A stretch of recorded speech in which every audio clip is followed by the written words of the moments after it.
시청자 여러분 안녕하십니까? 한 주간의 상주 소식을 전달하는 상주톡 시작합니다. 상주시가 문화재 조사에서 통일신라시대 대규모 도로 유구를 발굴했습니다. 조사를 실시한 재단법인 금호문화재연구원의 조사 결과에 따르면 발굴 위치와 주변 유적에서 확인된 유구, 그리고 도로의 기능적인 측면을 확인한 결과 여태까지 상주시에서 확인된 도로 유구 중 가장 큰 규모입니다. 이 도로는 통일신라시대에 사용하기 시작해 고려시대와 조선시대에 사용된 도로로 구분됩니다. 문화재연구원은 고고학적으로는 통행을 위해 인위적으로 설치해 놓은 계획적 공간으로 두 지점을 연결하는 선상의 공간과 일정한 너비를 가졌으며 기능적으로 통행과 운송의 흔적이 확인되어야 한다고 해석했습니다. 상주시는 이 도로에 대한 문화재적 가치를 보존하고 장기적으로 상주시의 방리제도에 대한 안내를 체계적인 관리를 통해 활용 방안을 마련할 것으로 보입니다. 첫 번째 소식입니다. 상주시가 2022년 을지연습 실제 훈련으로 상주교도소 테러 화재 대응 훈련을 실시했습니다. 훈련명은 상주교도소 테러 화재 대응 훈련으로 국지도발 가능에 대비한 국가 중요시설의 방호와 위기관리 대응 훈련으로 국민의 생명과 재산을 보호하고 신속한 대응 복구 체계를 점검하기 위해 실시됐습니다. 훈련 상황은 상주교도소에 고정간첩이 침입해 폭발물을 설치하고 도주해서 폭발과 함께 건물 화재와 다수의 사상자가 발생한 상황을 가상 시나리오로 설정했습니다.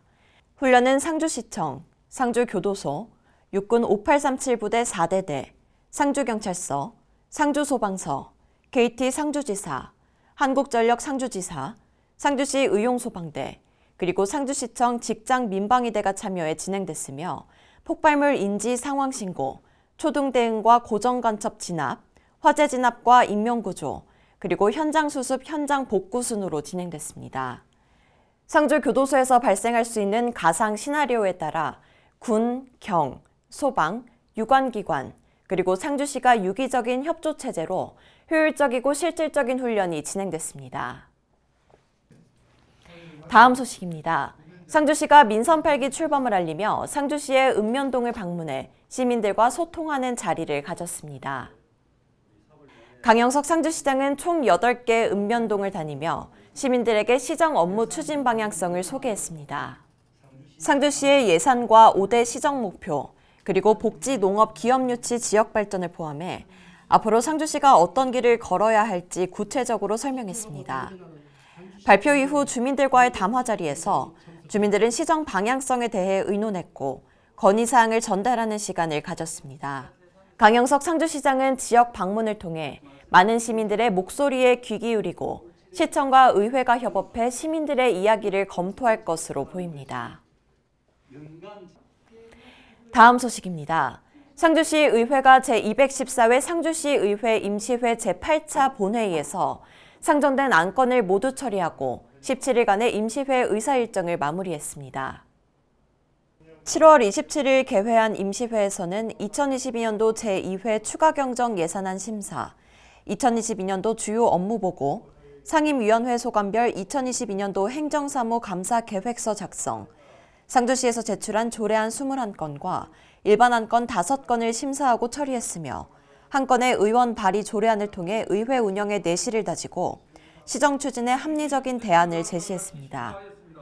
한편 상주시가 제출한 제2회 추경 예산안 규모는 1조 3,476억 원으로 기정 예산액 1조 1,670억 원보다 1,870억 원 증가한 규모이며 3억 9천만 원 삭감한 1조 3,472억 1천만 원으로 수정 가결했습니다.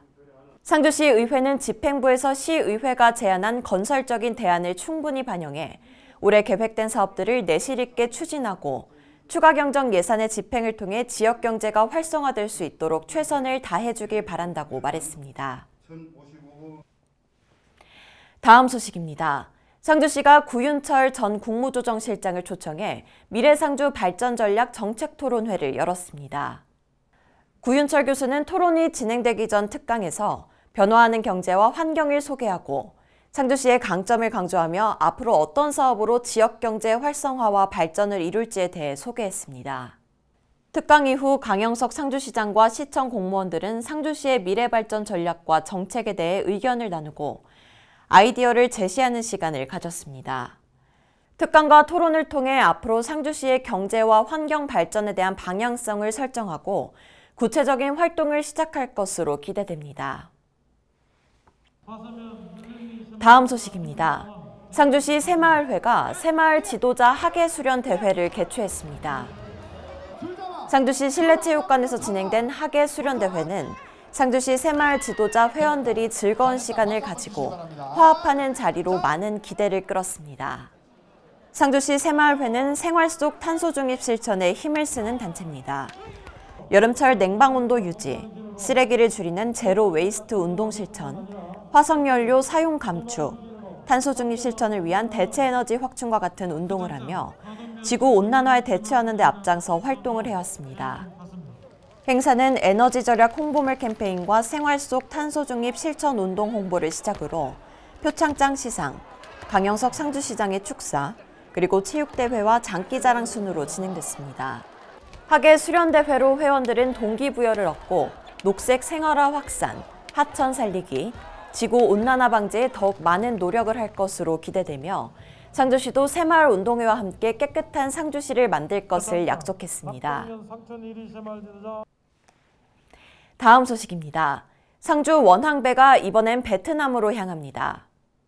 외서농협유통센터에서 16.2톤가량의 상주배가 미국으로 수출된 데 이어 공검농협 또한 16.2톤, 5천만 원 상당의 배를 선별해 수출 작업을 진행했습니다.